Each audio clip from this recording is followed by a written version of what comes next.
vu ça sur le petit journal du concours Lépine. On est donc avec Alain qui a fabriqué cet engin assez extraordinaire. Alors, on va partir de l'historique. D'accord, ce qui va expliquer la position étrange des roues de ce véhicule. Voilà. Donc en fait cette étrangeté, cette position des roues disposées en rhomboïde, ce qu'on appelle un rhomboïde, c'est les roues qui sont disposées en losange. Alors cette géométrie est ancienne en fait, elle date de 1833 exactement, depuis Church, donc c'était le premier autobus, donc ça date de très longtemps. Sauf qu'à l'époque c'était une roue avant et une roue arrière qui tournait, directionnelle. Mon concept est différent en fait. Pareil, j'utilise en fait toutes les qualités qu'a le rhomboïde en termes de stabilité. On a vraiment deux stabilisateurs sur les côtés.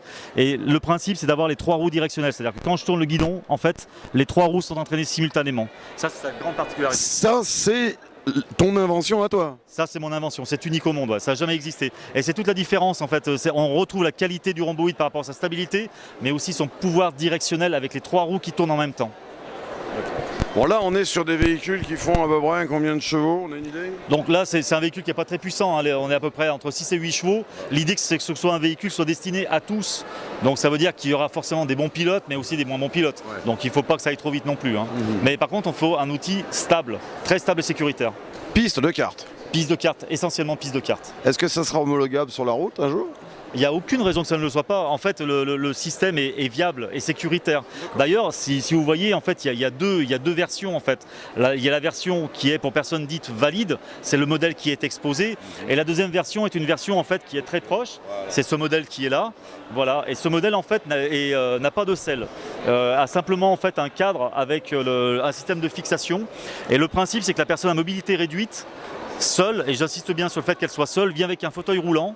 Son fauteuil roulant, monter, se mettre en position, se fixer dessus, se brider et partir s'amuser.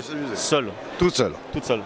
Bah, bravo. Et vous faites aussi des kartings conventionnels visiblement. Voilà, alors c'est pas tout à fait conventionnel parce que c'est toujours rhomboïde. Je sais pas, j'ai un peu la vision de travers moi. Donc ça c'est un truc qui me plaît et c'est surtout que c'est une géométrie qui est fabuleuse, qui est surtout pleine de bon sens. Pleine de bon sens en termes de stabilité, en termes de rendement châssis. Je parle véritablement de rendement châssis.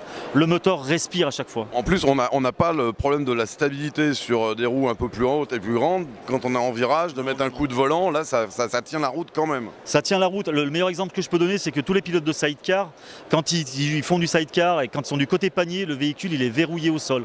Et ben on est dans la même logique en fait, c'est un double sidecar. Et ben, comme on dit dans le monde automobile, hein, on va vous dire merde. Bah merci, je suis prêt à le prendre. Hein. Merci beaucoup. Bon courage, bon courage, bon courage. C'est une très belle idée. Bravo, c'est super. Merci. Vraiment bien.